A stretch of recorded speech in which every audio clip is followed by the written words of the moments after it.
All right, so Macbeth, huh? One of Shakespeare's most intense plays, I think it's safe to say. We're going deep today to help you conquer that AQA GCSE English literature exam. If you're listening to this, chances are that's why you're here. So we're going to unpack Macbeth himself, Shakespeare's language, and the historical backdrop that adds so much depth. Yeah, because understanding Macbeth, it isn't just about, remembering the plot points. It's about truly grasping the character, the language, the context. And, that's where the aha moments happen. And that's what's going to make your analysis really stand out for AQA. Okay, so let's start with Macbeth at the very beginning of the play. Now, he's described as this brave, valiant soldier, valor's minion. That's a pretty glowing recommendation. But then things take a dark turn. Well, that's what makes his story so tragic. Right. That initial portrayal. It sets up this dramatic contrast to his later descent into darkness. It's not just a, simple case of a bad guy from the start. I'm curious about Lady Macbeth's role in all this. It's like she fuels his ambition, doesn't she? But she's not just egging him on. It's more complex than that. How does Shakespeare use their relationship to explore ideas about power and manipulation? Well, Shakespeare's genius is in how he intertwines their ambitions. Lady Macbeth doesn't just want power, she wants Macbeth to have it. And she uses some pretty intense psychological tactics to push him. Remember when she questions his manhood, saying, when you durst do it, then you were a man. That's not just a wife encouraging her husband. That's a calculated attack on his insecurities, and it works. That's so true. He's clearly affected by her words. But it's still Macbeth who chooses to act. What are some of the pivotal moments that really illustrate his descent into ruthlessness and paranoia? Well, the murder of Banquo is a turning point, Initially, Macbeth hesitates, but it's that gnawing paranoia fueled by the witch's prophecy about Banquo's descendants becoming kings that pushes him to eliminate his friend. And then there's the banquet scene where Banquo's ghost appears. That's not just a spooky Halloween trick. It's a powerful visualization of Macbeth's guilt and his fracturing mind. Yeah, that scene always gives me chills. The way Shakespeare uses the ghost to torment Macbeth, to make him question his own sanity. It's brilliant. How do you think his guilt contributes to his ultimate downfall? Well, it's crucial to see how Macbeth's guilt. It festers and transforms into crippling paranoia. He commits increasingly cruel acts driven by fear and desperation. He isolates himself, becoming trapped in a cycle of violence and suspicion, this internal struggle, this psychological complexity. This is key for your AQA analysis. So let's move on to how Shakespeare actually conveys all of this through language. The man was a master wordsmith. Absolutely. And the way he uses language to mirror Macbeth's changing state is fascinating. For example, think about the contrast between the structured iambic pentameter often used to convey nobility and the prose, which can be associated with deception or madness. Could you give an example of this from the text? Yeah. I bet our listener would find that really helpful. Certainly. In Act 1, Scene 7, when Macbeth is debating whether to kill Duncan, he uses iambic pentameter reflecting his internal struggle with morality. But later after the murder, his language becomes more erratic, shifting into prose, which could be seen as a reflection of his guilt and psychological unraveling. And don't forget those incredible soliloquies and asides. Those are the moments where we get a direct glimpse into Macbeth's mind. You're absolutely right. They're like windows into his soul. Take the famous, "Is this a dagger which I see before me?" speech. What emotions do you hear in those words? It's a moment of pure psychological drama. Desperation, ambition. Maybe even a hint of madness. It's spine-tingling. For the AQA exam, what should our listener pay close attention to when they analyze those speeches? Look for the layers of meaning. Analyze the imagery, the metaphors, the way Shakespeare uses language to convey Macbeth's descent into darkness. Those details are gold for a strong analysis. Speaking of essential details for the AQA exam, we've got to talk about key quotes. The AQA folks love those. Let's dive into those 4 crucial quotes you absolutely need to know for your analysis.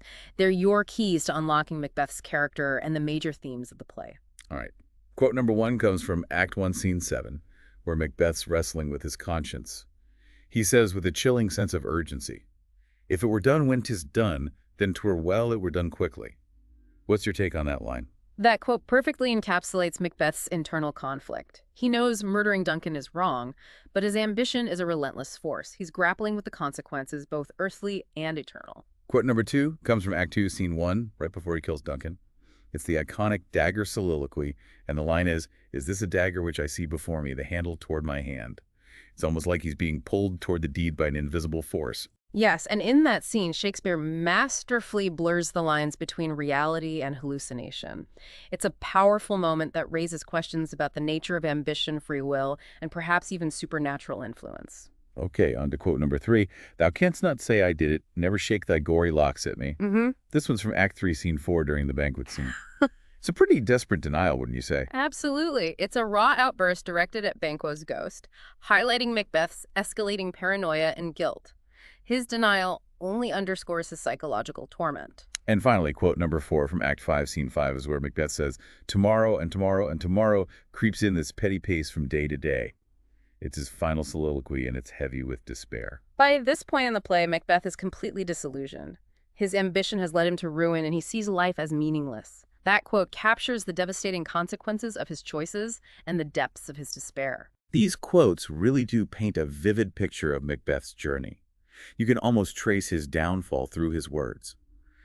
But to fully understand him, we need to go beyond the words on the page. We need to consider the world he lived in.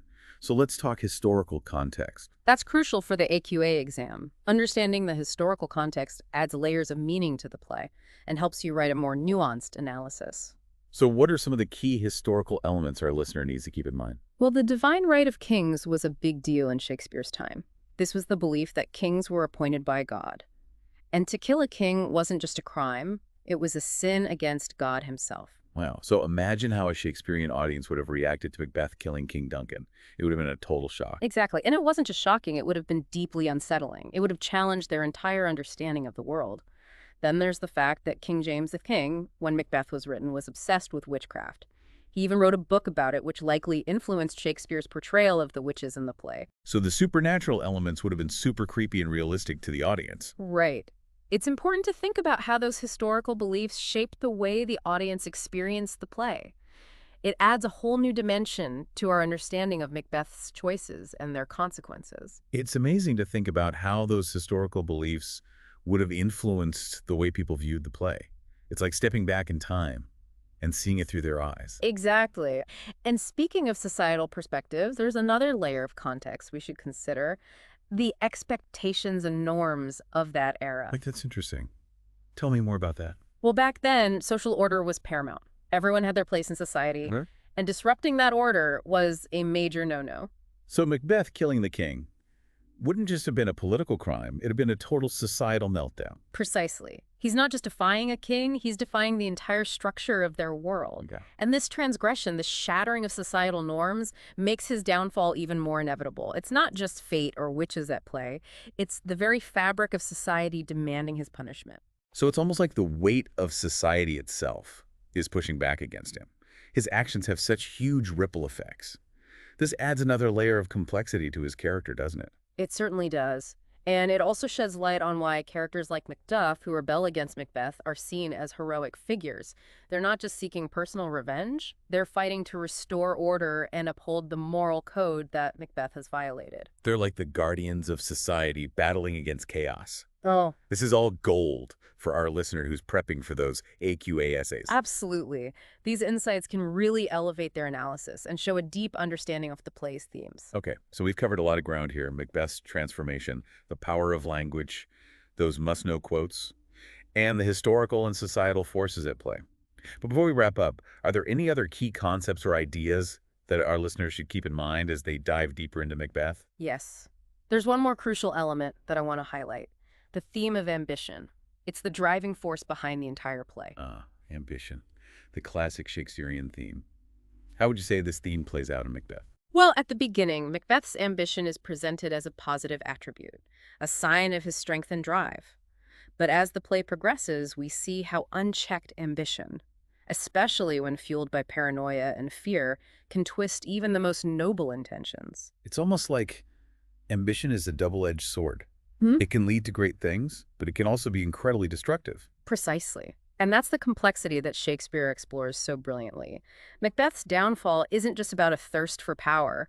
It's about the moral and psychological consequences of letting ambition consume you. I love how you're framing it as a cautionary tale, a warning about the dangers of letting ambition spiral out of control. And that's a message that resonates even today. We see examples of unchecked ambition all around us, both on a grand scale and in our everyday lives. That's so true. So for our listener who's prepping for the AQA exam, Yeah. how would you recommend they connect this theme of ambition to their analysis? Encourage them to look for the nuances. How does Shakespeare present Macbeth's ambition at different points in the play? How does it shift and change? And most importantly, how does it ultimately contribute to his downfall? Those are great questions to consider. It's all about digging beneath the surface and looking at the subtle ways in which Shakespeare uses language, character development, and even historical context to explore this timeless theme. Yeah, it's fascinating how Shakespeare takes something like ambition, which we often think of as a positive trait, and shows us its dark side. It's a reminder that even the best qualities, when taken to extremes, can lead to destruction. Exactly. It's that complexity, that exploration of human nature that makes Macbeth so compelling. And it's what you, as an AQA GCSE student, can really dig into in your analysis. So we've explored a lot today, from Macbeth's tragic fall to Shakespeare's brilliant use of language to the historical and societal influences that shape the play. What's that final thought, that spark of insight you want to leave our listener with? Well, Macbeth, for all its darkness, is ultimately a play about choices. It reminds us that our choices, big and small, have consequences. As you continue to study the play, consider how this timeless message resonates with your own experiences and the world around you. What choices are you making? What drives your ambitions? And how can you ensure that your own ambitions don't lead you down a path of destruction? That's such a powerful way to frame it. It's not just about analyzing a play, it's about applying those insights to our own lives. Exactly. And remember, the best way to truly grasp a complex work like Macbeth is to go back to the source. Read the play. Savor the language, and let yourself be drawn into Shakespeare's world. Couldn't agree more. Happy studying, and may your AQA GCSE English Literature exam be a resounding success. Best of luck. And that concludes our deep dive into Macbeth. We hope you've gained valuable insights to help you conquer that AQA GCSE. Until next time, keep exploring, keep learning, and keep those pages turning.